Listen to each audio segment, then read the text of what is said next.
Shalom, selamat hari Minggu bagi kita semua. Mari kita puji Tuhan dengan bernyanyi dari Kidung Pujian, buku nyanyian nomor 6 ayat 1 sampai ayat 3.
Dalam nama Allah Bapa dan nama anaknya Tuhan Yesus Kristus dan nama Roh Kudus yang menciptakan langit dan bumi.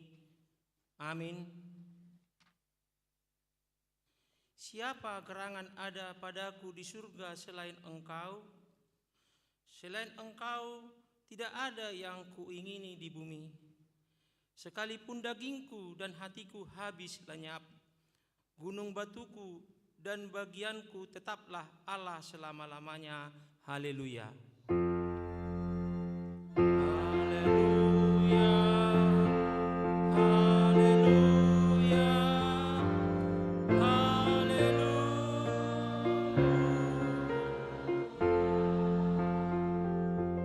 Marilah kita berdoa. Ya Tuhan Allah Bapa kami, kuatkanlah kami supaya jangan berputus asa apabila kami jatuh ke dalam kemelaratan, sehingga kami tidak menyia-nyiakan berkat-Mu. Ajarlah kami supaya kami jangan menggantungkan pengharapan kami kepada hal-hal yang duniawi. Perlengkapilah kami dengan iman yang teguh, agar kami bersama-sama dengan seluruh orang percaya menjadi pewaris kehidupan kekal. Dengarlah doa kami karena anak-Mu Yesus Kristus Tuhan kami. Amin. Kita bernyanyi.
Hukum Taurat kita pada minggu ini yaitu hukum Taurat pertama sampai hukum Taurat keempat.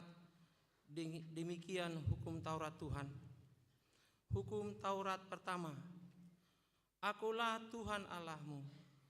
Jangan ada padamu Allah lain di hadapanku. Hukum Taurat kedua. Jangan perbuat bagimu patung yang menyerupai apapun yang ada di langit, atau yang ada di bumi, atau yang ada di dalam air di bawah bumi, untuk disembah atau dituruti. Hukum Taurat ketiga. Jangan menyebut nama Tuhan Allahmu dengan sembarangan, sebab Tuhan akan menghukum orang yang menyia-nyiakan namanya. Hukum Taurat keempat. Ingat dan kuduskanlah hari Sabat. 6 hari lamanya engkau akan bekerja dan melakukan segala pekerjaanmu. Tetapi pada hari ke-7 adalah hari Sabat Tuhan. Adalah hari Sabat Tuhan Allahmu. Maka jangan engkau melakukan sesuatu pekerjaan, atau anakmu laki-laki, atau anakmu perempuan, atau hambamu laki-laki, atau hambamu perempuan, atau hewanmu, atau orang asing yang bekerja di tempat kediamanmu. Sebab 6 hari lamanya Tuhan menjadikan langit dan bumi, laut dan segala isinya, dan ia berhenti pada hari ke-7. Itulah sebabnya Tuhan memberkati hari Sabat dan menguduskannya. Demikianlah hukum Taurat Tuhan. Marilah kita memohon kekuatan dan penyertaan Tuhan untuk melakukan hukumnya. Ya Tuhan Allah, kuatkanlah kami melakukan yang sesuai dengan hukum-Mu. Amin. Kita bernyanyi.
Marilah kita merendahkan diri untuk mengaku dosa kita.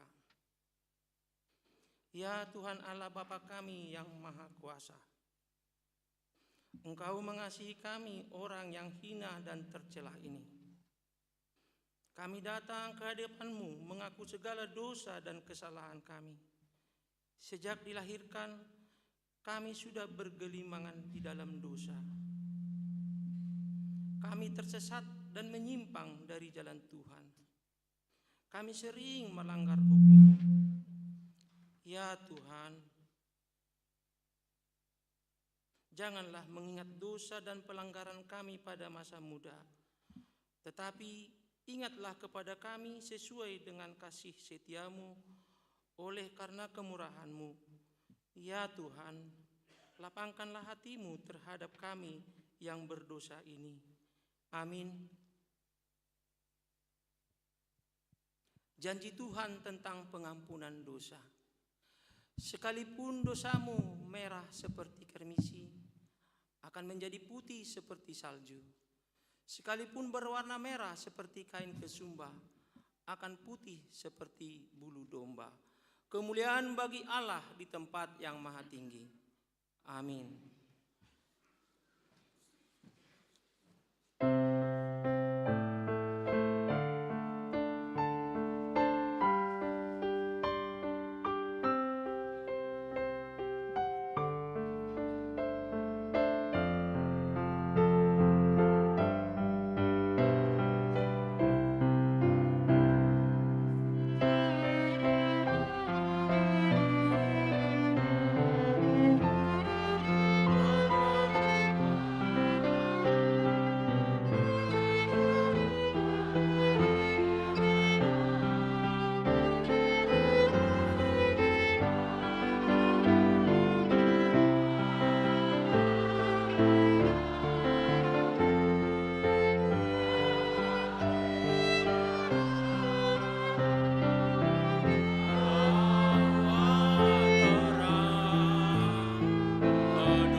Marilah kita mendengar firman Tuhan yang ditetapkan untuk hari ini, Minggu 10 November 2024, yaitu Lukas 21, dimulai ayat 1 sampai ayat 4. Kita baca secara responsoria, demikian firman Tuhan. Persembahan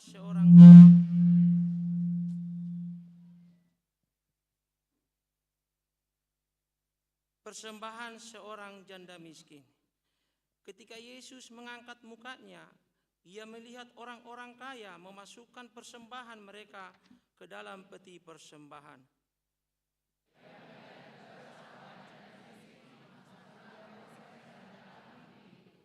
Lalu ia berkata, "Aku berkata kepadamu, sesungguhnya janda miskin ini memberi lebih banyak daripada semua orang itu.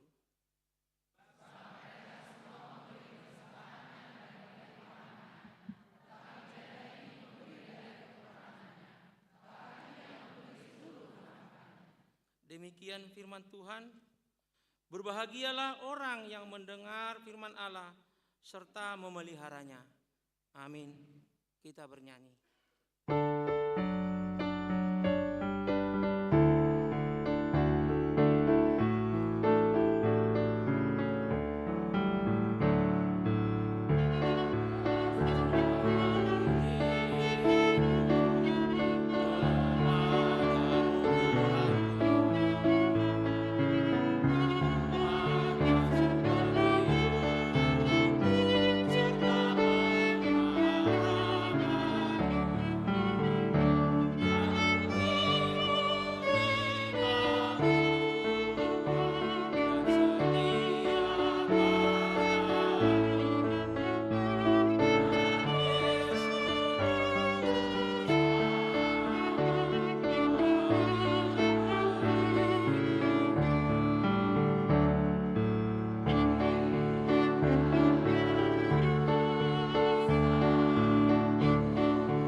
Marilah kita bersama-sama mengaku iman kepercayaan kita sebagaimana teman-teman seiman di seluruh dunia.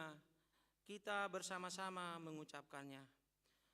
Aku percaya kepada Allah, Bapa yang Maha Kuasa, Khalik langit dan bumi, Aku percaya kepada Yesus Kristus, anaknya yang tunggal Tuhan kita, yang dikandung daripada Roh Kudus, lahir dari anak darah Maria, yang menderita sengsara di bawah pemerintahan Pontius Pilatus, disalibkan, mati dan dikuburkan, yang turun ke dalam maut, pada hari yang ketiga bangkit pula dari antara orang mati, naik ke surga, duduk di sebelah kanan Allah, Bapa yang Maha Kuasa. Dari sana akan datang kelak untuk menghakimi orang yang hidup dan yang mati. Aku percaya kepada Roh Kudus dan adanya satu gereja yang kudus, pengampunan dosa, kebangkitan daging, dan hidup yang kekal. Amin. Kita dengar Cor Ina Maria.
Kita dengar warta jemaat.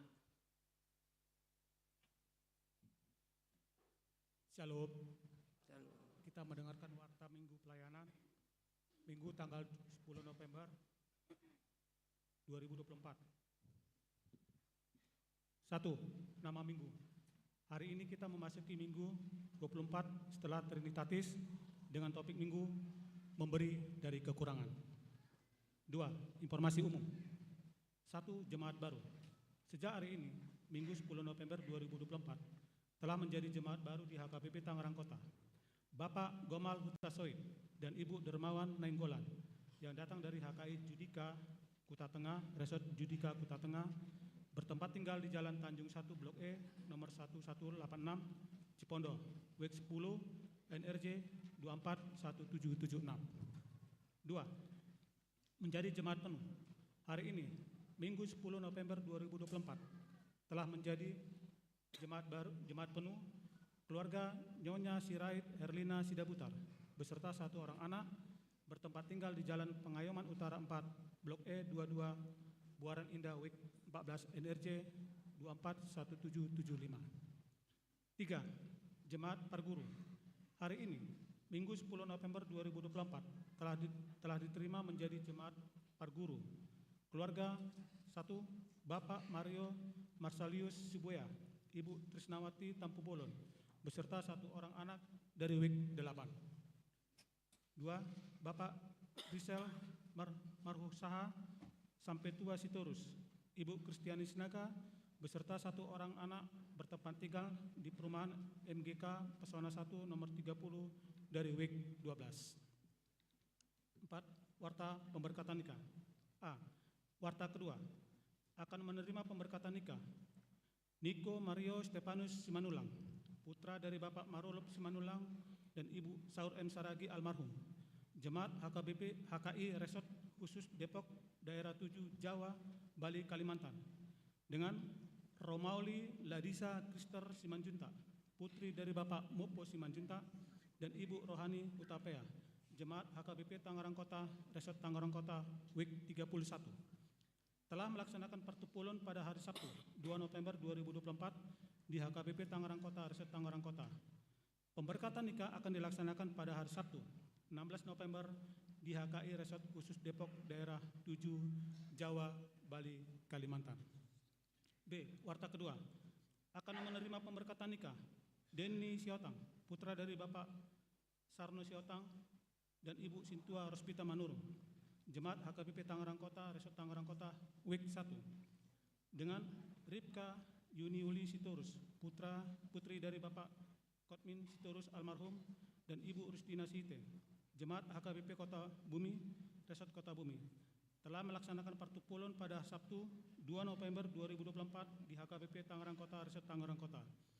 Pemberkatan nikah akan dilaksanakan pada hari Sabtu 16 November 2024 di HKBP Tangerang Kota Resort Tangerang Kota. C. Warta pertama akan menerima pemberkatan nikah Johnson Pandapotan Munte, putra dari Bapak Sintua Jamis Munte dan Ibu Messi Lumbanggaul, Jemaat HKBP Tangerang Kota Resort Tangerang Kota WIK 22, dengan Roma Ulina Siotang, putri dari Bapak Marsoid Siotang almarhum dan Ibu Nursinta Manalu, Jemaat HKBP Jambi Resort Jambi Distrik 25 Jambi, telah melaksanakan pertupulan pada hari Sabtu 9 November 2024 di HKBP Tangerang Kota Resort Tangerang Kota. Pemberkatan nikah akan dilaksanakan pada hari Sabtu 23 November 2024 di HKBP Tangerang Kota Resort Tangerang Kota, masuk pukul 10 WIB. D. Warta pertama akan menerima pemberkatan nikah Roland Perlindungan Nainggolan, putra dari Bapak Bungka Nainggolan dan Ibu Lasmauli Limbong, Jemaat HKBP Tangerang Kota Resort Tangerang Kota WIK 10, dengan Bernadetta Sri Wildawati Simanulang, Jemaat HKBP Tangerang Kota, putri dari Bapak Oklen Simanulang dan Ibu Pernin Simamora, telah melaksanakan pertupulan pada hari Sabtu 9 November 2024 di HKBP Tangerang Kota Resort Tangerang Kota. Pemberkatan nikah akan dilaksanakan pada hari Sabtu 23 November 2024 di HKBP Tangerang Kota Resort Tangerang Kota, masuk pukul 8 WIB. 5. Penerimaan kembali menjadi jemaat. Pada hari Minggu 17 November, gereja akan melaksanakan penerimaan kembali jemaat yang dikenai siasat oleh gereja, yaitu A. Bapak Reynaldo Simanjunta, Ibu Luciana Manurung, bertempat tinggal di Banjar Wijaya, Klaster Asia, Blok B nomor 23 dari WIK 37. B. Bapak Michael Sinaga, Ibu Emi Simaremare, bertempat tinggal di Jalan Mulia 3, Blok M8 nomor 14, WIK 11. C. Ibu Sriyanti Agustina Nababan, bertempat tinggal di Perumahan Alam Indah, Permata 8, Blok J2 nomor 11C, WIK 12. Acara penerimaan kembali dilaksanakan di konsistori, masuk pukul 5.30 atau ibadah subuh. 6. Persembahan untuk pembangunan. Pada hari Minggu 17 November 2024, kita akan memberikan persembahan untuk pembangunan rumah pastori dan kantor Huria dengan format A. Persembahan 1A, 1B, dan 2 sebelum khotbah. B. Persembahan untuk pembangunan rumah pastori dan kantor Huria ke depan dengan menggunakan amplop setelah khotbah. 7. Retreat Jemaat Week 9. Pada hari Sabtu dan Minggu 16 sampai 17 November 2024, Jemaat Week 9 akan mengadakan retreat bertempat di Villa Imora, Jalan Taman Sapari, Bogor, Jawa Barat. Kegiatan ini akan dipimpin oleh Bible Pro Bertauli Hutauruk bersama dengan para Halado Week 9. Tuhan memberkati. 8. Konven pelayanan penuh waktu atau full timer Distrik 21 Banten. Pada hari Senin 11 November 2024 akan diadakan konven full timer Distrik 21 Banten sekaligus sosialisasi Komite Transformasi HKBP kepada full timer Distrik 21 Banten dan Distrik 19 Bekasi. Kegiatan tersebut akan diadakan di HKBP Bonang Indah masuk pukul 11 WIB. Full timer HKBP Tangerang Kota akan mengikuti kegiatan tersebut. 9. Surat pastoral Eporus HKBP tentang pilkada. Pada hari ini kita akan mendengarkan surat pastoral Eporus HKBP tentang pilkada yang akan dibacakan setelah warta jemaat. 3. Romawi Koinonia Pelayanan Persekutuan. 1. Partangan Seksi Ama. Pada hari Kamis 14 November 2024 pukul 19.30 WIB akan diadakan pertandingan Seksi Ama HKBP Tangerang Kota bertempat di Sopo Saroha. Melalui warta ini diundang kehadiran semua penguat ama Huria, ama Kantata Gloria, dan semua ama dari setiap week dan juga ama yang sudah ditunjuk liturgi dan vokal grup pada Natal Seksi Ama untuk menghadiri pertandingan tersebut. Yang bertugas liturgis dari ama week 7, doa syafaat dari ama week 8, dan yang mengumpulkan persembahan dari ama week 9. Persembahan pujian dari kor ama Kantata dan ama Huria yang menyediakan konsumsi dari week 10, 21, dan 34. 2. Ibadah sekolah minggu.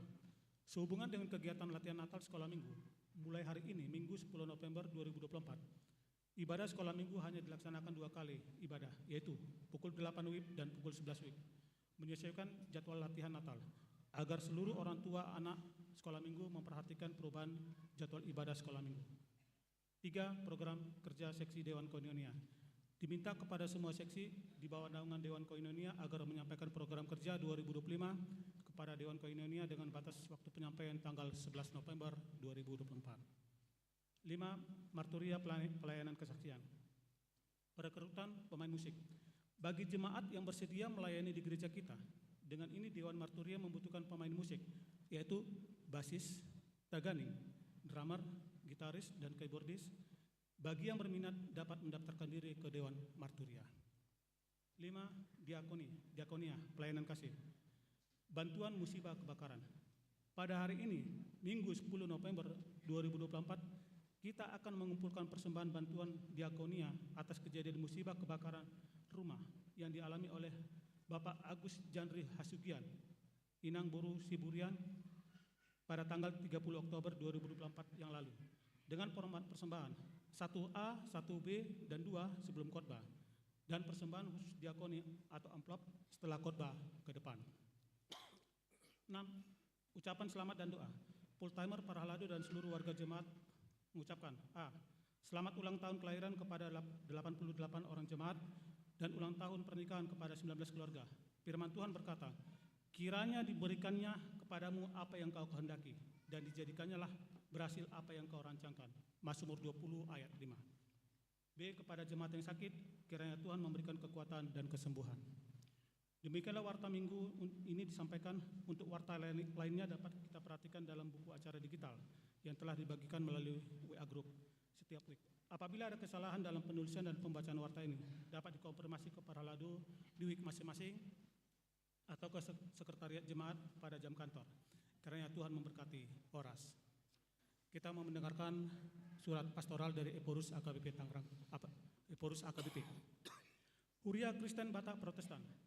PA Raja Taruntu 6 November 2024. Nomor 1336 garing L17 garing 11 Romawi garing 2024. Hal surat pengembalaan Eporus menyambut pemilihan gubernur dan wakil gubernur, bupati dan wakil bupati, wali kota dan wali kota 2024. Pada yang terkasih semua anggota Jemaat HKBP dengan perantara Bapak Ibu Pendeta Resort di tempat masing-masing. Kasih karunia dan damai sejahtera Allah kiranya menyertai saudara-saudara sekalian. Terpujilah Allah Bapa yang mengasihi, yang telah memberkati bangsa dan kita telah berhasil melaksanakan pemilihan umum 14 Februari 2024 yang lalu. Wakil-wakil rakyat di tingkat kabupaten, kota, provinsi, dan pusat telah dilantik dan bekerja. Kepala pemerintahan dan kepala negara kita juga telah dilantik pada tanggal 20 Oktober 2024, yaitu Bapak Presiden Jenderal Purnawirawan Haji Prabowo Subianto dan Bapak Wakil Presiden Gibran Rakabuming Raka. Mereka telah langsung bekerja sesuai dengan amanat Allah kepada gereja. Marilah kita secara tekun mendoakan Presiden dan Wakil Presiden Republik Indonesia beserta semua anggota kabinet dan para pembantunya. Kiranya Allah mengaruniakan hikmat dan kekuatan kepada para pemimpin kita untuk memimpin dan mengurus seluruh rakyat, bangsa dan negara kita sebaik-baiknya, sesuai dengan Undang-Undang Dasar Republik Indonesia tahun 1945 dan Pancasila. Marilah kita mendoakan ketua dan anggota lembaga tinggi negara lainnya, yaitu MPR, DPR, DPD, dan Mahkamah Agung, agar negara kita benar-benar berjalan dalam koridor hukum, demokrasi, dan hak asasi manusia atau HAM. Kiranya Allah mengaruniakan seluruh pimpinan kita hati yang takut akan Allah dan menjauhkan mereka dari roh pementingan diri dan keserakahan. Sesuai dengan Konvensi HKBP tahun 1996, pasal 12. Pada waktunya, gereja akan menyampaikan suara kenabian kepada pemerintah. Pada tanggal 27 November 2024 yang akan datang, negara kita juga menyelenggarakan perhelatan besar, yaitu pemilihan gubernur dan wakil gubernur, bupati dan wakil bupati, wali kota dan wali kota serentak di seluruh Indonesia. Firman Allah menyuruh kita agar memikirkan dan mengusahakan kesejahteraan daerah di mana kita tinggal. Bandingkan Yeremia 29 ayat 7. Sebab itu pilkada serentak 2024 ini sangat penting. Sebab akan menetapkan pimpinan daerah yang sangat besar dan langsung pengaruhnya bagi kehidupan masyarakat di tingkat kabupaten, kota, dan provinsi. Sebagai Eporus Huria Kristen Batak Protestan, dengan ini saya menyampaikan kepada seluruh anggota Jemaat HKBP sejumlah prinsip berikut untuk menjadi pegangan kita menyambut pemilihan umum kepala daerah serentak tahun 2024, yaitu: pertama, mari kita doakan pemilihan gubernur dan wakil gubernur, bupati dan wakil bupati, wali kota dan wakil wali kota secara serentak, agar berjalan dalam kejujuran, kebenaran, keamanan, ketertiban, rahasia, bebas, jauh dari rasa takut. Kedua, marilah kita memeriksa dan menyelidiki sebaik-baiknya rekam jejak pekerjaan dan perangai para calon pemimpin daerah tersebut. Pilihlah calon yang sudah teruji pekerjaan dan perangainya, yang bukan hanya baru berjanji saat kampanye saja. Ketiga, sebagai anak Allah dan murid Kristus, marilah kita menjauhkan diri dari suap atau politik uang. Demikian pula politik pecah belah yang melukai diri kita sendiri, bangsa kita Indonesia. Keempat, baiklah semua kita yang sudah dewasa menggunakan hak pilih kita sebaik-baiknya, sedapat-dapatnya agar kita menjadi saksi independen dan netral di tempat pemilihan suara atau TPS dekat rumah kita masing-masing untuk memastikan pemilihan umum berjalan dengan benar dan baik. Kelima, marilah kita mendoakan teman kita, anggota Jemaat HKBP yang ikut dalam kontestasi pemilihan gubernur dan wakil gubernur, bupati dan wakil bupati, wali kota dan wakil wali kota serentak 2024, supaya mereka sungguh-sungguh menjadi garam dan terang, pembawa damai, kesaksi kebenaran, dan pelayan masyarakat. Di samping itu, izinkan saya mengungkapkan hal berikut. Pada setiap pemilihan, ada terpilih, ada yang tidak terpilih. Yang terpilih kita terima, demikian juga yang tidak terpilih kita sambut. Dan kita mensyukuri keikutsertaan mereka dalam pemilihan umum itu. Kita doakan yang terpilih agar dimampukan Tuhan menunaikan tugasnya, dan yang tidak terpilih agar dimampukan meneruskan kehidupan mereka dalam perlindungan Tuhan kita. Dikuatkan roh mereka menghadapinya. Demikianlah surat penggembalaan ini kami sampaikan kepada seluruh jemaat HKBP dalam rangka menyambut pemilihan gubernur dan wakil gubernur, bupati dan wakil bupati, wali kota dan wali kota serentak 27 November 2024 yang akan datang. Kiranya Allah merahmati dan melindungi segenap bangsa dan negara kita demi kemuliaan namanya. Uria Kristen Batak Protestan Eporus, Pendeta Dr. Robinson Putar-Putar, ditandatangani dan ditempel. Demikianlah warta jemaat kita hari ini. Horas.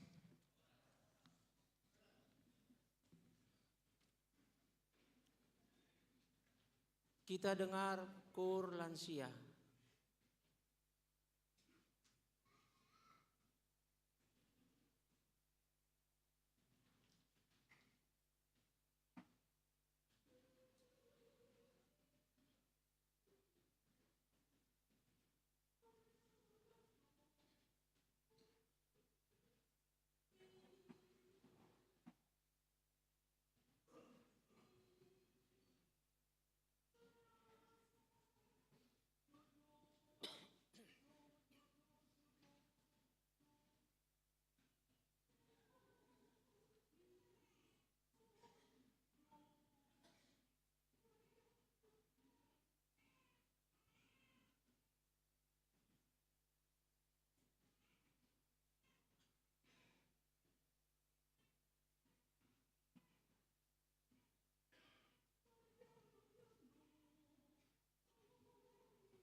Kita dengarkan Kur Amahuria.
Kita puji Tuhan dengan bernyanyi dari buku nyanyian HKBP nomor 691 sambil menyerahkan persembahan 1A, 1B, dan 2.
Damai sejahtera Allah yang melampaui segala akal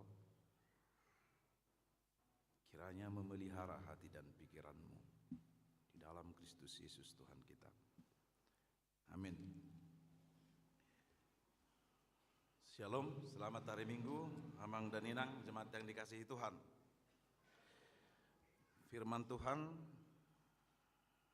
kabar baik bagi kita pada minggu ke-23 setelah Trinitatis, tertulis dalam kitab 1 Raja-Raja pasal 17,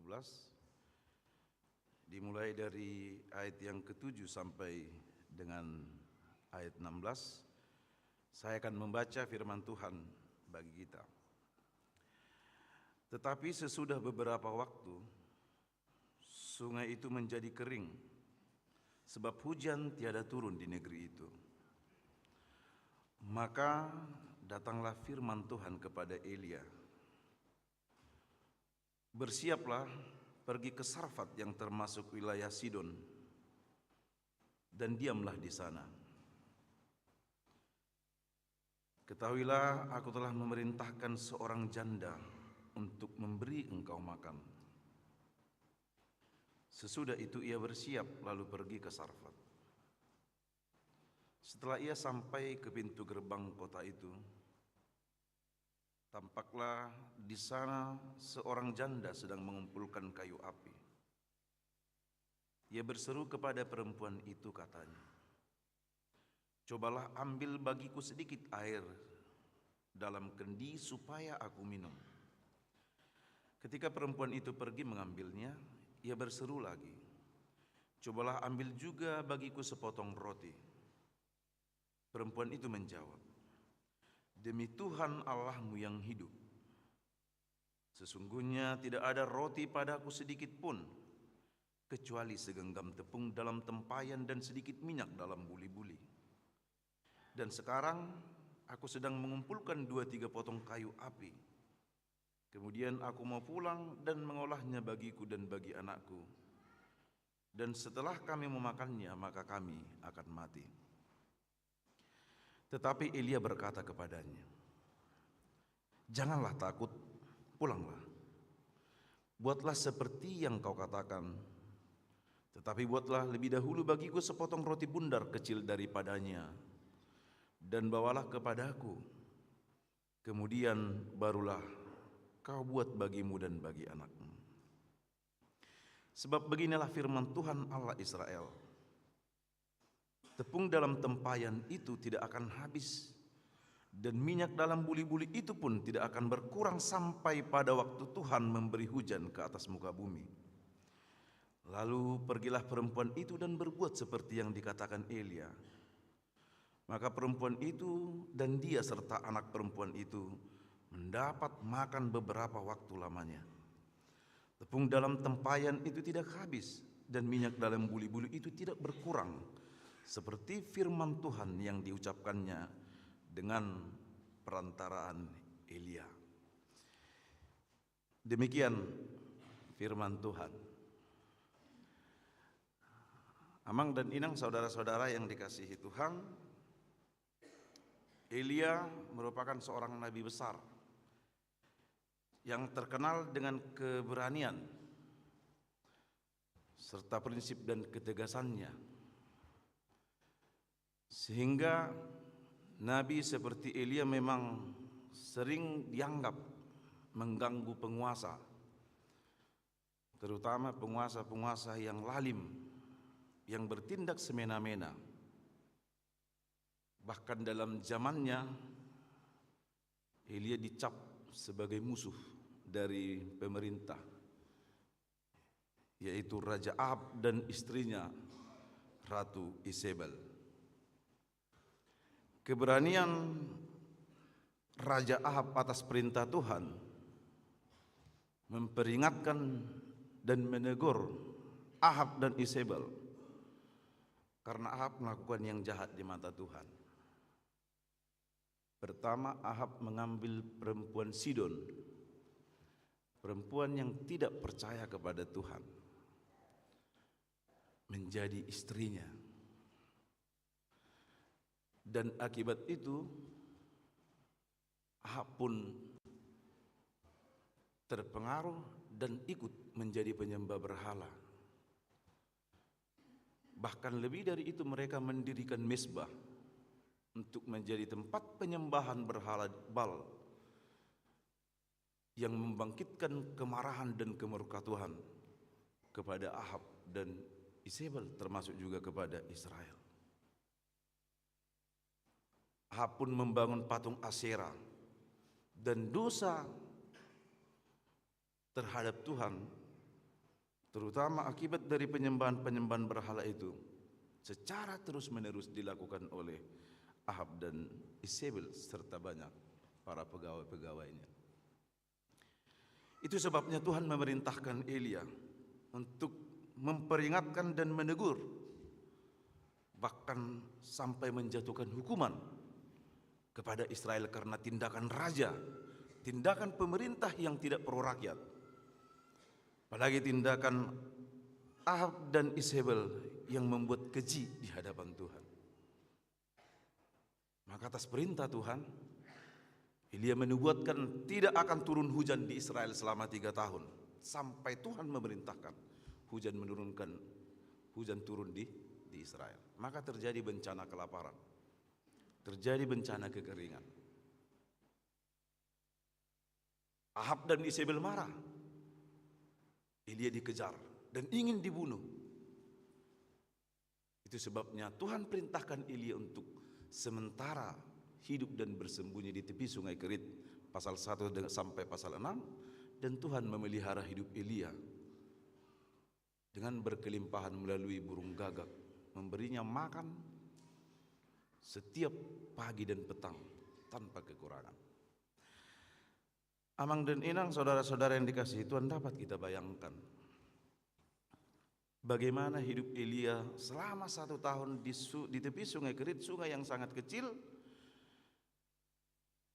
yang tidak disertai oleh siapapun, tidak ada teman, hidup beratapkan langit dan beralaskan tanah, hidup di tepi sungai, tanpa keluarga, tanpa sahabat, dan tanpa teman. Hanya Tuhan yang menyertainya selama 1 tahun dalam kondisi bencana kekeringan dan kelaparan di Israel. Mulu di hata-hata didok masilion tadiang nah puluhan, sebuah tanaman seperti pakis yang biasanya hidup menyendiri, tumbuh menyendiri, jauh dari tumbuhan yang lain, memberikan syarat dan makna. Ungkapan tadiang nahbulanin, hidup dalam kesendirian, hidup dalam kesepian, tidak ada yang memperdulikan, tidak ada yang memperhatikan, kecuali hanya Tuhan. Itulah hidup Elia selama 1 tahun di tepi sungai Kerit. Setelah sungai Kerit, sungai yang kecil itu kering, Tuhan perintahkan Elia pergi ke seorang janda di Sarfat. Dari sungai Kerit sampai ke Sarfat di Sidon dapat diperhitungkan kira-kira 120 sampai 150 km. Waktu itu belum ada taksi online atau ojek online, atau tidak ada kendaraan inventaris Elia untuk penugasan misi dari Tuhan. Tidak ada sama sekali. Elia harus menempuh perjalanan sejauh 150 km. Dapat kita bayangkan dari Tangerang kota mungkin sampai ke Cirebon dengan berjalan kaki, dengan medan yang sangat mengerikan. Binatang buas melewati padang gurun, begal, penjahat, bahkan termasuk juga prajurit-prajurit Ahab dan Elia, karena Sidon termasuk wilayah kekuasaan dari Ahab, dan Sidon adalah negeri Isabel. Artinya Elia sedang masuk ke kandang musuh. Dan Sidon yang disebutkan oleh Tuhan, kemana Elia diperintah, termasuk Sarfat bukan wilayah yang surplus, bukan wilayah lahan basah. tetapi tempat yang sangat kering dan kerontang. Kita bisa bayangkan bagaimana pedihnya penderitaan dan pergumulan Elia sebagai seorang nabi, sebagai seorang hamba Tuhan. Apa yang dia rasakan bukan akibat dari kesalahannya, tetapi sebagai sebuah konsekuensi dari hamba Tuhan yang berani menyuarakan kebenaran, menegur penguasa pada masa itu. Dia pergi ke Sarfat dengan berjalan kaki. Amang dan Inang, Elia diutus ke seorang janda, bukan kepada seorang konglomerat atau pengusaha atau pejabat, tapi ke seorang janda. Janda di Israel merupakan kelompok masyarakat yang termarginalkan. Sebab janda di Israel hidup dalam kemiskinan, hidup dalam keprihatinan. Kalau suaminya sudah meninggal, tidak ada yang memperdulikannya lagi, termasuk keluarganya. Kita ingat Naomi. Ketika Naomi pulang dari Moab, kembali ke Bethlehem setelah suaminya meninggal dan kedua anaknya meninggal, maka ada seorang menantunya yang bernama Rut berkomitmen ikut menyertai dan bersama dengan dia. Ketika Naomi sampai ke Bethlehem, lalu orang-orang Bethlehem berkata, "Engkaukah itu Naomi?" Maka apa jawab Naomi? "Oh, jangan sebut saya Naomi. Panggillah saya Mara," yang artinya kepahitan. Sebab Tuhan telah menimpakan kepahitan dalam hidup. Itulah janda. Ketika dia masih gadis, dia memiliki seorang ayah dan dimiliki seorang ayah yang mengasihi dia. Ketika menjadi seorang istri, dia dimiliki dan memiliki seorang suami yang sangat mencintai dan melindungi dia. Tetapi ketika suaminya meninggal, tidak ada yang memilikinya. Jangankan suami, jangankan harta, nama pun tak punya. Hanya Naomi yang jelas nama janda di Alkitab. Janda Sarfat tidak memiliki nama. Janda dalam Lukas 21 tidak memiliki nama. Sangat mengerikan dan memprihatinkan. Itu sebabnya sejak awal Tuhan perintahkan memberikan hukum bagi orang Israel, supaya Israel memperhatikan, mengasihi dan memperdulikan janda, anak yatim dan orang-orang dagang, orang-orang perantau yang datang ke Israel. Karena mereka tidak memiliki apa-apa lagi, termasuk ladang dan tanah serta harta untuk dikelolanya. Sebab itu dari persembahan persepuluhan yang diwajibkan kepada orang Israel pada masa itu bukan hanya untuk imam, bukan hanya untuk keturunan Lewi yang tidak memiliki tanah di tanah Kanaan, tetapi juga persembahan persepuluhan itu diperuntukkan untuk janda anak yatim, termasuk orang-orang dagang yang tidak memiliki tanah di Israel, yang hidupnya susah. Itu sebabnya persembahan yang diberikan oleh perempuan dalam Lukas 21 itu, yang dimasukkan ke salah satu kotak-kotak diakoni sosial. Ada 13 kotak persembahan pada masa itu. Satu diantaranya adalah poti parasian, ke situ dimasukkan. Maka persembahan itulah untuk itu, supaya seperti janda yang miskin bisa hidup dan bertahan hidup. Yang menjadi pertanyaan Amang dan Inang, bisa kita pahami bahwa janda ini adalah orang yang perlu ditolong, orang yang perlu dikasihani, orang yang perlu dibantu dan diperdulikan. Tetapi anehnya Tuhan justru suruh Elia ke sana. Tidak adakah orang yang mapan, tidak adakah orang yang mampu secara finansial, orang yang cukup dalam situasi bencana kelaparan yang sudah melanda selama 1 tahun, yang dapat menopang hidup Elia? Tidak adakah Tuhan bisa suruh atau ketuk pintu hati orang-orang yang berkecukupan, yang berkelimpahan? Mengapa justru Tuhan suruh Elia ke seorang janda? Janda miskin yang hanya memiliki sedikit segenggam tepung dan sedikit minyak dalam buli-buli sebagai modal terakhirnya. Saya percaya pada masa itu pun masih banyak orang yang berkecukupan, bahkan berkelimpahan, sekalipun di tengah situasi bencana kelaparan dan bencana kekeringan. Saya yakin itu. Tapi mengapa justru Tuhan perintah Elia kepada seorang janda? Apakah Tuhan sedang bermain-main? Apakah Tuhan sedang bercanda dengan Elia? Apakah Tuhan sudah tidak mengasihi dan tidak mencintai Elia lagi dan tidak peduli kepada Elia? Apakah Tuhan ingin Elia mati dalam kelaparan? Saya yakin tidak.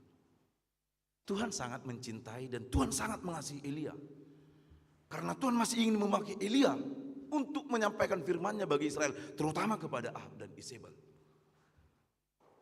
Lantas bila demikian, mengapa Tuhan perintahkan Elia kepada janda di Sarfat untuk menggantungkan hidupnya kepada seorang janda miskin itu? Tabayak majuina.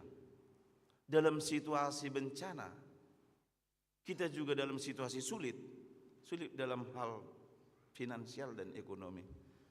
Tiba-tiba ada datang keluarga telepon. HP wang sekolah ni geleng pedang targarar do piala ni krisis nan waeng. Parubatan ni amat tabananginat tapi terbengkalai dan bui menurubat. HP Roma telepos yak kuta. Baru urubi jawabanin. Amalusta. Sarupa dora lusta songon ina dan babulun. Dadong na bui urubakku bapa. Songon don waeng songon. Uang sekolah ni pahupung pedang targarar.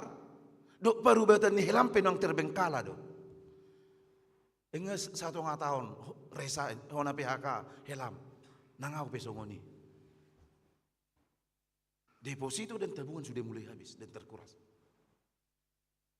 Dapat kita bayangkan Amang dan Inang dalam situasi yang sangat sulit dan pelik. Tetapi kenapa Tuhan suruh Elia ke sana? Yang pertama Amang dan Inang, saya yakin bahwa alasan kuat bagi Tuhan untuk mengutus Elia ke sana agar kita belajar dan semakin yakin bahwa segala sesuatu yang ada di dunia ini sifatnya terbatas. Apapun itu. Supaya kita tidak menggantungkan hidup kita kepadanya, tetapi hanya kepada Tuhan. Sungai Kerit, sungai yang sangat kecil, setelah setahun bencana kekeringan tidak turun hujan kering. Kita katakan bahwa Sungai Kerit ini adalah bentuk sumber daya alam yang menopang kehidupan kita. Apa itu? Pekerjaan kita dan lain sebagainya. Semuanya terbatas. Ketika Sungai Kerit kering, Tuhan suruh kepada janda yang hanya memiliki sedikit tepung, dan itu hanya cukup untuk 2 orang. Kalau dimakan mati karena habis, gak ada lagi makanannya, bekalnya. Apa yang mau Tuhan pesankan sehingga Tuhan harus suruh Elia kepada janda itu? Agar kita semakin belajar bahwa yang ada di sekitar kita ini, yang kita miliki hari ini sifatnya terbatas. Keluarga pun, sahabat pun, yang boleh menolong kita itu sifatnya terbatas. Sehari 2 hari do tabu mangido, ate kenang anggo sangat 2 hari, olo nama si pikiran non. Ya, terbatas. Supaya kita tidak menggantungkan hidup kita kepadanya, kepada hal-hal yang terbatas, kepada sifatnya sementara.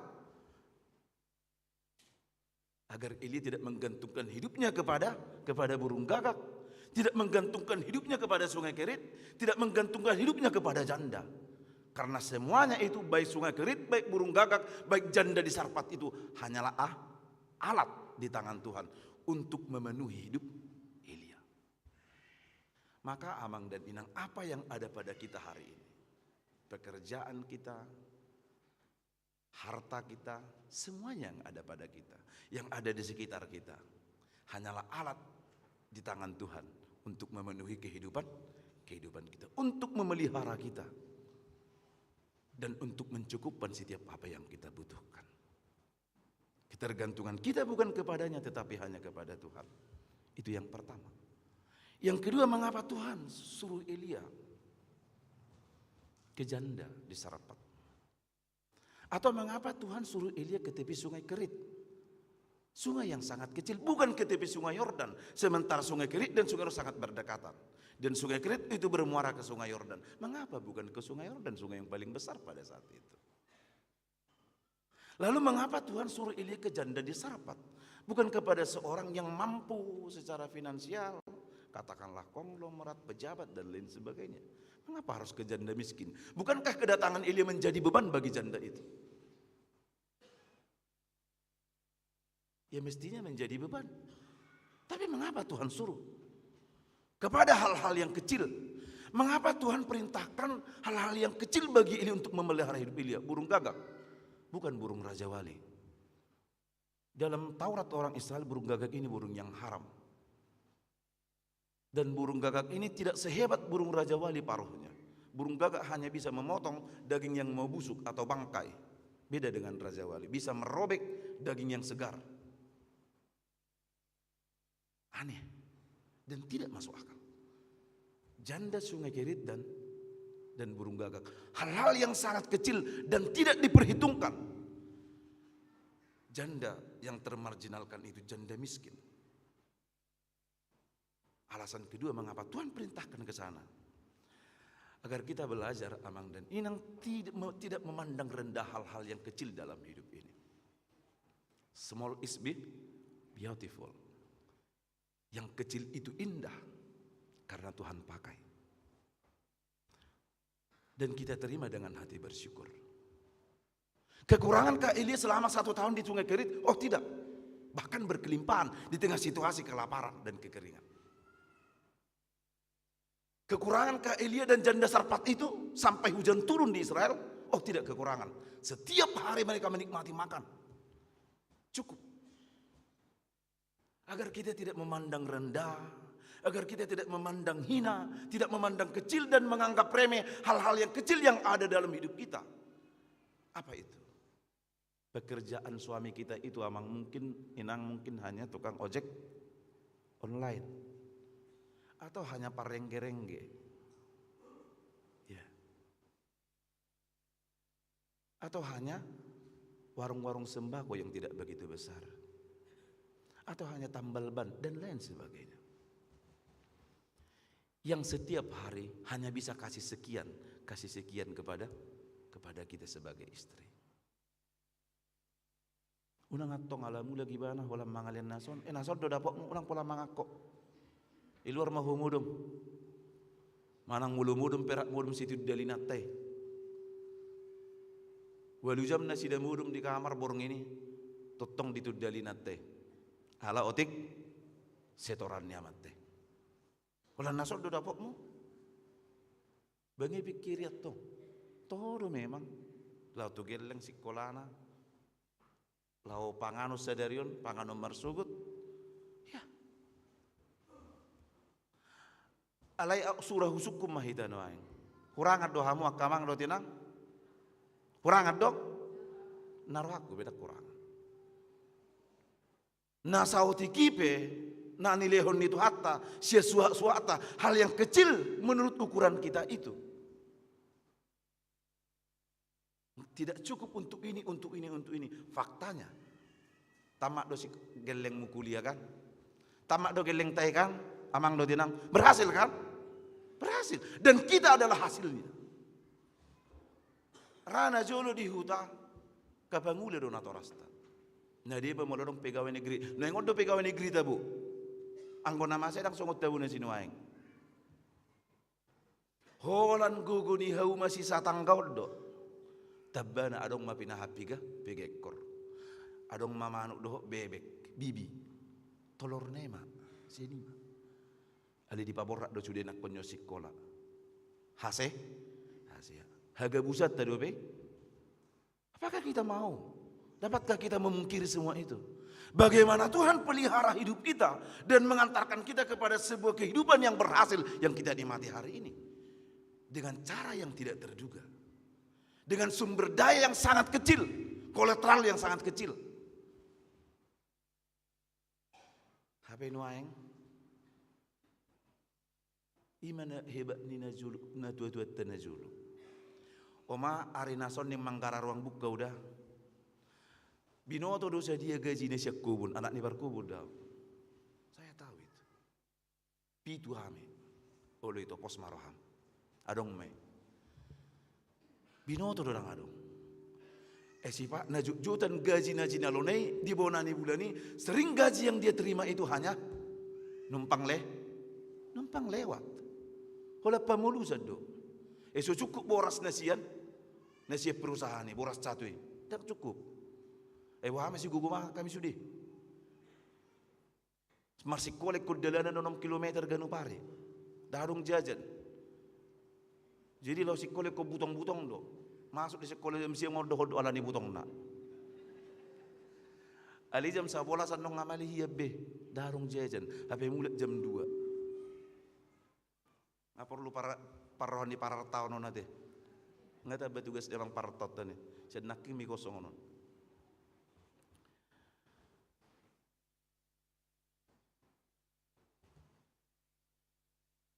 Dapat awal bulan gajian pemulusan. Berlalu begitu aja. Itu dia memanggarar hutang. Hutang masih boras. Dan cukup boras dia kami sudah. Dan hola sia kami namangan 15 orang do pananggau nom. Bekotong do mangan nih. Dekah pikiran. Dekah pikiran sudah. Itulah hidup kita ini.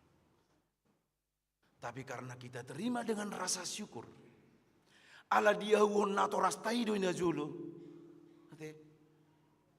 Perbu ini hau masih sautiki, perbu ini ladang si sautiki, tolor ni bibi si sautiki, dok tolor ni manuki. Dia wuhon di hamonate dok dengkan. Di jalo bisu sia Tuhani, asamar bisu mamakke nautikon, hasia sudah geleng nai. Songoni mangulutan waing. Agar kita tidak memandang rendah amang dan inang penghasilan apa yang kita punya hari ini. Kalau menurut kita terlalu kecil dan terlalu sedikit dibandingkan yang lain, minta kepada Tuhan. Bukan tambahan, minta hikmat dan kebijaksanaan supaya kita diajar dan dibimbing memakai yang sedikit ini. Memakai segenggam tepung dan sedikit minyak dalam buli-buli supaya cukup sampai hujan turun. Supaya cukup sampai berkat yang lain datang. Kesempatan asosong ini tuh. Holan adong tertuhor honon. Adong na musim tuhor honon. Itu kan? Na sipatan adong dosong ni. Romere sepatu na songnon tuhori. Roar na kebaya na baru tuhori. Unang jecik rohamu ati. Na marsiadar do ita. Nyanang ko partangarang ko darang song ni hubereng. Terlipat tuhori sudi. Ujungnya Roma masa tibalah kepada suatu masa yang tidak pernah terpikirkan. Masa-masa sulit seperti COVID kemarin. Dan adong bisi pakion. Habis. Agar kita tidak memandang rendah yang hal-hal yang kecil yang ada pada kita hari ini. Itu pun sanggup Tuhan pakai untuk mencukupkan dan memelihara hidup kita. Yang berikut amang dan inang dari firman Tuhan ini, bahwa kita diajar untuk menjalani hidup ini bukan hanya dengan rasional, tetapi terutama dengan iman. Menurut perkiraan dan perhitungan janda Sarpat itu, bahwa segenggam tepung dalam tempayan dan sedikit minyak dalam buli-buli tidak cukup untuk Elia, tidak cukup untuk mereka bertiga, hanya untuk 2 orang. Sekali makan, setelah makan mereka mati, karena tidak ada modal terakhir, karena tidak ada lagi bekal. Bedang-adong ladang nak. Dia tidak punya sawah, dia tidak punya ternak. Sementara sudah 1 tahun musim kelaparan dan kekeringan. Tidak ada subsidi dari pemerintah, tidak ada bantuan sembako dari pemerintah, karena rajanya lah lalim, Ahab. Tidak ada. Anggo na tiki covid kita natuari sada, ya puji Tuhan lah. Bukan hanya pemerintah yang membantu, gereja pun dan orang-orang pun banyak berusaha membantu. Rasa sosial pada COVID yang lalu, oh puji Tuhan hebat, luar biasa. Tergerak hati semua orang. Bahkan berlomba-lomba memberi, bukan berlomba-lomba meminta. Jadi adong do maknani COVID ini. Sangat banyak. Janda ini tidak memiliki apa-apa lagi. Jelas kapital, hanya itulah modal terakhirnya. Kalau diolah dimakan habis.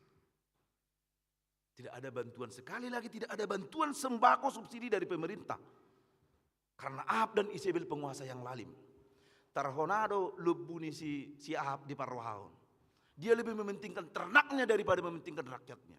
Kalau kita baca dalam 1 Raja-Raja 18 ayat 5, Ahab perintahkan Obadya, Perdana Menteri waktu itu, untuk memeriksa, menjelajah seluruh negeri, meninjau mata air, meneliti semua sungai untuk mencari rumput bagi ternak-ternaknya yang diambang kematian. Dan disuruh si Obadya, Parohajo sudah rakyat tedangin. Lulu hijau di dia do sungai, di dia do air, di dia do nodong adaran. Nganing matiakkah lubukku dot papanakku sudin. Rumik kok dodo siapa papanan sian siap bangsone. Itulah kelalimannya. Lalu perempuan itu berkata, demi Tuhan Allahmu yang hidup, ayat 12. Sesungguhnya tidak ada roti padaku sedikit pun, kecuali hanya segenggam tepung dalam tempayan dan sedikit minyak dalam buli-buli. Dan sekarang aku mau mengolahnya, lalu kami makan, lalu kami mati. Benar bukan? Benar. Perempuan ini terlalu jujur, tidak ada kebohongan sedikit pun dalam dirinya, tidak ada yang dia sembunyikan. Pikirannya logis. Sedikit, hanya ini yang cukup untuk kami dua. Tidak ada yang lain. Songon etong-etong tayak kainang. Sadari na somma balajo nami. Tusikola nasaon, tusikola nasaon, tusikola nasaon. Roma dongam mangido pangurupion, dangadong bui. Karena kita sudah menghitung pas-pasan semua. Sudah ada budgetnya semua. Sudah ada peruntukannya. Ini terencana dan logis. Masuk akal. Dan inilah hitung-hitungan kebanyakan orang. Tidak ada yang salah dengan itu. Memakai akal dan memakai logika dan rasional. Tetapi kata Elia di ayat 14, sebab beginilah firman Tuhan. Tepung dalam tempayan dan minyak dalam buli-buli tidak akan pernah habis sampai Tuhan turunkan hujan di Israel. Perempuan itu, janda miskin itu diperhadapkan dengan dua hal yang kontras. Yang rasional dan yang spiritual. Menurut pikirannya ini habis kalau sudah dimakan. Tetapi menurut firman Tuhan tidak akan pernah habis. Diperhadapkan dengan dua hal. Yang rasional dan yang spiritual. Itu sebabnya hal yang kedua dari firman Tuhan ini, kita diajak untuk menjalani kehidupan kita ini tidak hanya dengan akal, tidak hanya dengan pikiran, tidak hanya dengan rasional.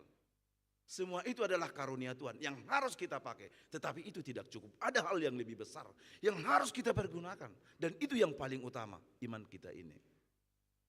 Apa yang dilakukan perempuan itu? Percaya.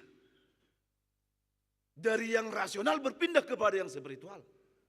Dari yang rasional berpindah kepada yang ilahi. Dia percaya, maka dia lakukan. Cukup? Sampai hujan turun. Di ayat 17, setiap hari mereka makan, menikmati makanan itu. Dan tepung itu tidak pernah habis, minyak itu pun tidak pernah habis. Haleluya, puji Tuhan. Tidak ada yang kekurangan. Cara Tuhan bekerja sangat luar biasa. Itu sebabnya Mang dan Inang, sekali lagi saya tegaskan dari firman Tuhan ini. Firman Tuhan ini mengajar kita supaya dalam menjalani hidup yang kita jalani ini, tidak cukup hanya akal, tidak cukup hanya rasional kita, hitung-hitungan matematis kita, tidak cukup. Tetapi sebagai orang-orang percaya, jalani kehidupan kita, terutama dengan iman. Dengan iman yang Tuhan sudah berikan kepada kita. Yang Tuhan sudah berikan kepada kita. Dakka dua kita tidak terselami jalan-jalan Tuhan dan rencana-rencana Tuhan dalam hidup ini. Sedia marubal gani pikiraton segini ya. Hal segini besar otak manusia. Pikiranmu sudah ada hal. Dakka pikiran. Sugaria mata dari jauh dakka pikiran benuai.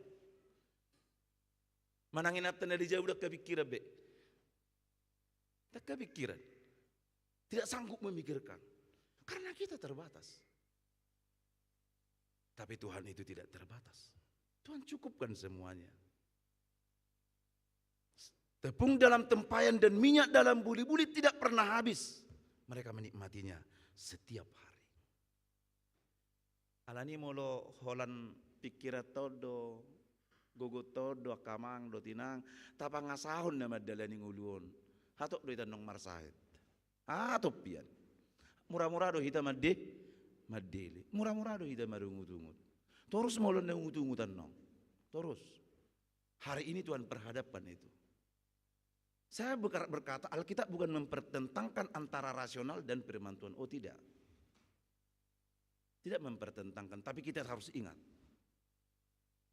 bahwa memahami firman Tuhan, akal dan pikiran kita tidak cukup. Itu sebabnya ketika pendeta memberikan 2 berkat itu, damai sejahtera Allah yang melampaui segala akal dan pikiran. Tidak cukup akal dan pikiran kita ini kita pakai untuk menerima firman Tuhan ini. Tuhan sudah berikan iman, itulah yang kita pakai untuk menerimanya. Supaya kita menjadi orang-orang yang berbahagia, bukan menjadi orang-orang yang malang karena hanya mengandalkan pikiran kita. Yang terakhir, amang dan inang dari firman Tuhan ini. Supaya kita belajar bahwa hidup yang diberikan Tuhan kepada kita bukan hanya hidup untuk menerima, tetapi terutama memberi. Berbahagialah orang yang lebih berbahagia yang memberi daripada menerima. Firman Tuhan ini mengajak kita untuk mengubah pola hidup kita, mengubah pola pikir kita, cara pandang kita, sudut pandang kita dalam menjalani hidup ini. Elia yang tadinya datang untuk meminta makan, tetapi pada akhirnya dia memberi makan. Janda di Sarfat dalam situasi sulit yang sangat sulit, yang hanya memiliki sedikit tepung dan minyak, dan itu modal terakhirnya. Akhirnya memberi dalam rasa empati dan solidaritas yang tinggi. Akhirnya beroleh kelimpahan sampai hujan turun di Israel. Itulah mujizat. Maka mujizat itu tidak hal-hal yang terlalu besar, bukan hanya selalu hal-hal yang besar. Mujizat yang paling luar biasa adalah ketika dalam situasi yang sangat sulit, yang terbatas dan kurang kita mampu memberi dengan kemampuan kita. Maka benar topik khotbah minggu ini, memberi dari kekurangan. Kalau memberi dari kelimpahan, itu hal biasa. Tidak ada yang luar biasa dengan itu. Tapi yang menjadi luar biasa adalah ketika kita mampu dan rela memberi dalam kekurangan kita. Ini mindset yang harus kita bangun dalam diri kita. Aina pugus doa hamida mang padita da bado benon nami manggarar komitmen nami.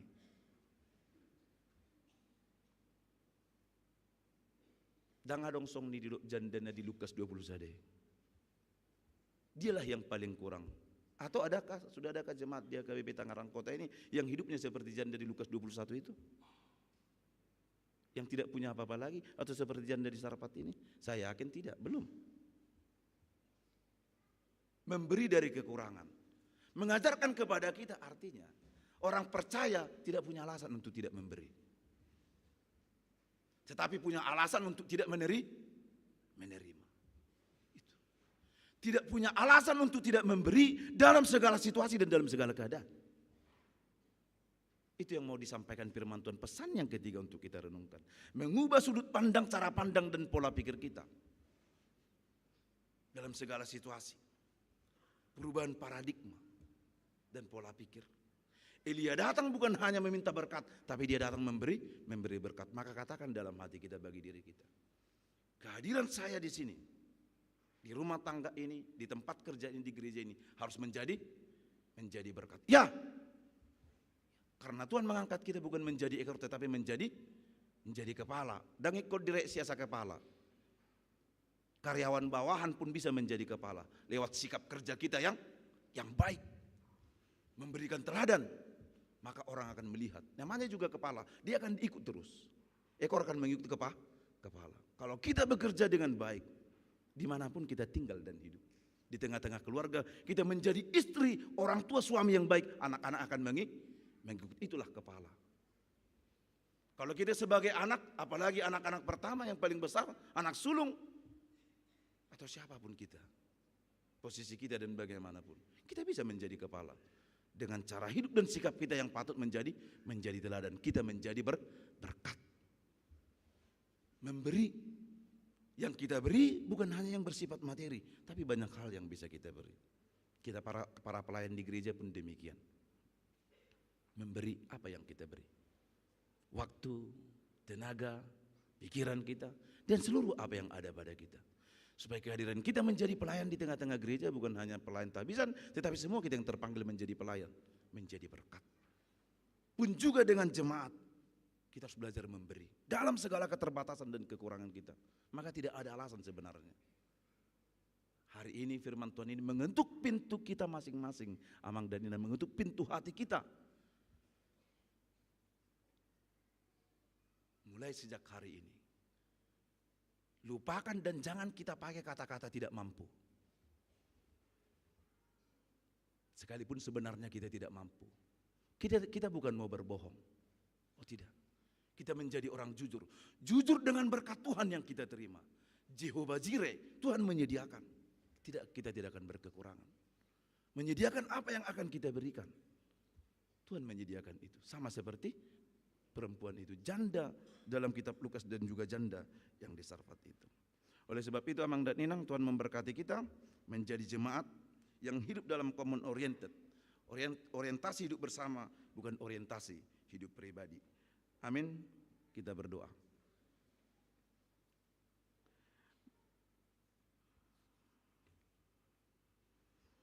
Bapa di dalam surga, kami mengucap syukur atas belas kasihan Tuhan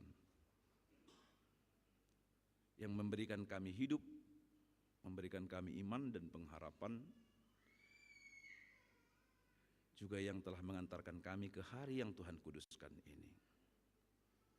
Memanggil kami dan mengumpulkan kami di dalam rumah-Mu dalam penyembahan dan persekutuan yang kudus di hadapan Tuhan. Kami terberkati oleh firman Tuhan.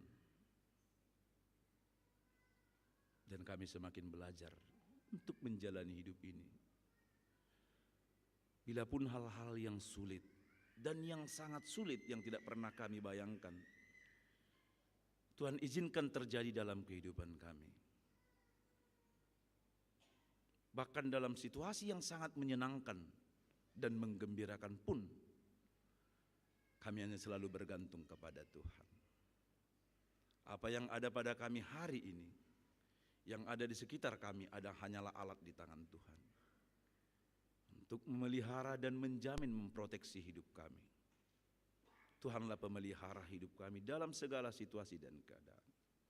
Agar kami sungguh-sungguh menggantungkan hidup kami hanya kepada kasih dan kuasa-Mu. Sebagaimana hamba-Mu Elia dan juga hamba-Mu janda di Sarfat itu. Kami mau belajar menjadi hamba yang taat kepada Tuhan, yang hidup di dalam firman-Mu. Sekalipun Tuhan telah menganugerahkan akal pikiran, kekuatan bagi kami. Sebagai orang percaya tidaklah cukup bagi kami untuk menjalani hidup ini dengan itu. Tetapi Tuhan memberikan iman supaya kami memakainya. Sebab kami tahu ada banyak hal di tengah-tengah kehidupan kami ini yang tidak dapat kami pikirkan. Perkara-perkara yang di luar kemampuan kami. Tetapi Tuhan sungguh baik. Yang terus menuntun dan membimbing kami untuk mengarahkan hati dan iman kami hanya kepada Tuhan saja. Supaya kami melihat perkara-perkara yang lebih besar lagi yang Tuhan kerjakan melalui hal-hal yang terkecil. Baik melalui segenggam tepung dan sedikit minyak. Perkara yang besar Tuhan kerjakan atas kerelaan dan ketulusan hati kami memberi dari segala keterbatasan dan kekurangan kami. Berkati seluruh jemaat-Mu di HKBP Tangerang Kota ini lepas keluarga. Tuhan yang memberkati orang tua dan setiap anak mulai dari anak sekolah minggu, remaja dan aposo bulung. Tuhan tambahkan sukacita dan damai sejahtera di tengah keluarga jemaat-Mu semua. Penuh dengan sukacita dan kebaikan. Setiap pekerjaan yang Tuhan berikan, Tuhan pun memberkatinya dan mengajarkan kami untuk mengerjakannya dengan baik dan penuh tanggung jawab. Membuahi seluruh apa yang kami kerjakan yang baik dan yang berkenan di hadapan Tuhan. Menjadi cara Tuhan untuk memelihara dan menjamin kehidupan kami. Bapa di dalam surga, Engkau yang memberkati seluruh jemaat-Mu. Anak-anak yang sedang sekolah pun yang sudah bekerja, yang bersama dengan kami atau yang jauh. Bahkan anggota keluarga kami, yang kami kasih yang jauh dari kami oleh karena pekerjaan mereka. Hari lepas hari Tuhan memelihara dan menyertai mereka. Dan memberikan hikmat serta menuntun untuk terus berbuat yang terbaik di tengah kehidupan mereka masing-masing. Terkhusus untuk jemaat-Mu yang sakit, yang terbaring di rumah, terutama yang di rumah sakit. Tuhan yang memberikan kesembuhan, memberikan kekuatan dan iman pengharapan bagi mereka. Kami percaya ada banyak cara Tuhan untuk memberikan kesembuhan. Tuhan menguatkan yang berduka, terutama bagi keluarga Amang Agus Jati Hasugian dan Inang Boru Siburian. Di beberapa hari yang lalu mengalami kesedihan dan kepedihan bencana kebakaran tempat mereka diam dan tinggal hari lepas hari. Hari ini Tuhan ketuk pintu hati kami untuk menyatakan kebaikan dan kasih Tuhan. Gerakkan setiap kami yang hadir di tempat ini untuk menyatakan kasih-Mu bagi mereka dari segala kekurangan dan keterbatasan kami, agar mereka semakin merasakan betapa Tuhan baik di tengah-tengah situasi yang sulit yang mereka hadapi. Berkati jemaat-Mu yang hendak menikah dalam minggu ini. Rencana kudus ini Tuhan berkati sampai pada akhirnya mereka hidup dalam sebuah keluarga bahagia dan penuh damai sejahtera. Berkati juga kami para pelayan-pelayan gereja-Mu dan pelayanan yang kami kerjakan di gereja ini. Dan berikan kami hikmat sukacita untuk melakukannya. Di dalam rasa takut akan Tuhan kami persembahkan seluruh pelayanan ini kepada Tuhan. Dari pembangunan, administrasi, koinonia, marturia dan diakonia dan pelayanan-pelayanan yang lain. Ajarkan kami dan berikan kami kekuatan untuk melakukannya. Bapa di dalam surga, kami pun berdoa untuk perhelatan besar yang akan dilakukan oleh gereja-Mu HKBP pada bulan Desember yang akan datang. Sinode Godang untuk melaksanakan periodisasi, kelanjutan dari kepemimpinan yang baru. Tuhan yang memberkati rencana Sinode Godang gereja-Mu berjalan bersama penuh dengan sukacita dan menghasilkan keputusan-keputusan untuk memperluas kerajaan Allah melalui gereja-Mu HKBP di tengah-tengah dunia ini. Berkati juga pesta demokrasi pilkada serentak yang akan terlaksana dalam bulan-bulan ini. Kiranya Tuhan memberikan damai sejahtera agar semuanya berjalan seturut dengan kehendak Tuhan. Terpilih pemimpin yang takut akan Tuhan, dan kami sebagai rakyat ikut bertanggung jawab dalam hati nurani kami untuk memilih dengan jujur dan penuh tanggung jawab, melahirkan pemimpin yang boleh membawa kami ke dalam kemakmuran dan kebaikan seturut dengan kehendak-Mu. Ampuni kami atas segala dosa dan pelanggaran kami. Dalam Yesus Kristus kami berdoa dan bersyukur. Amin.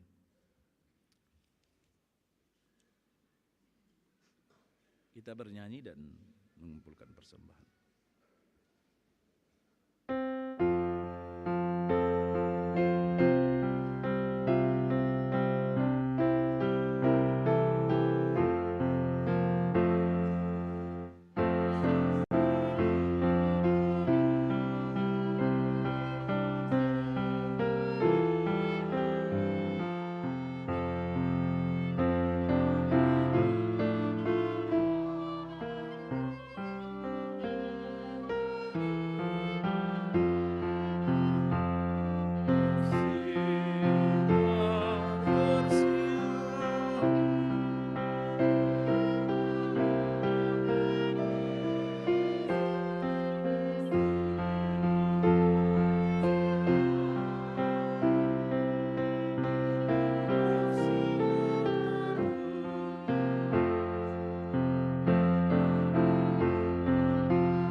persembahan kita kepada Tuhan.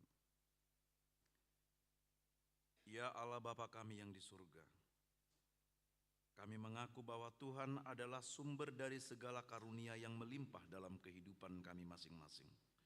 Sebahagian daripada karunia itu kami serahkan kembali sebagai persembahan kepada Tuhan. Terimalah dan berkatilah persembahan umat-Mu ini, agar dapat kami pergunakan untuk pekerjaan dan pelayanan kerajaan Tuhan di dunia ini.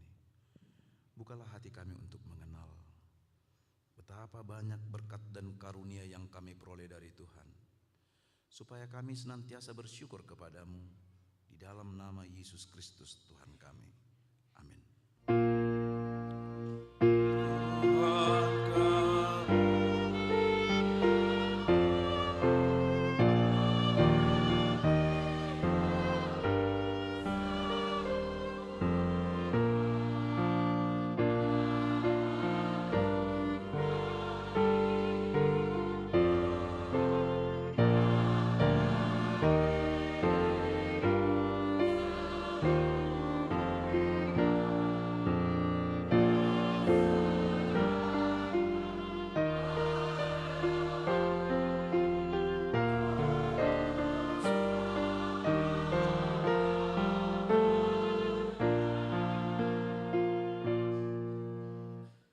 kami yang di surga, dikuduskanlah namamu.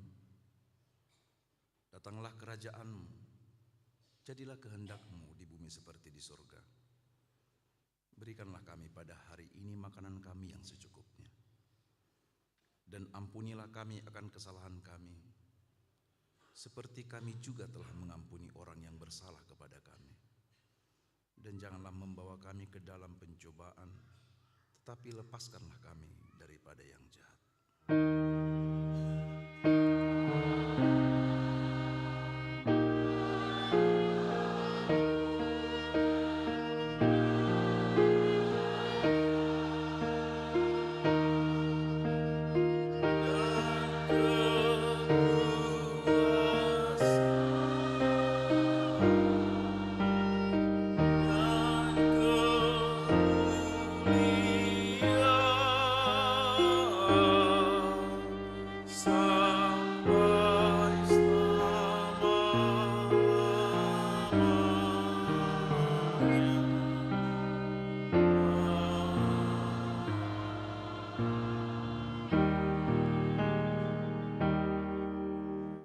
Pulanglah dengan sejahtera dan terimalah berkat Tuhan.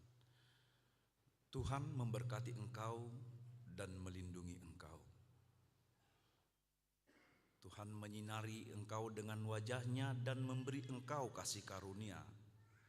Tuhan menghadapkan wajahnya kepadamu dan memberi engkau damai sejahtera.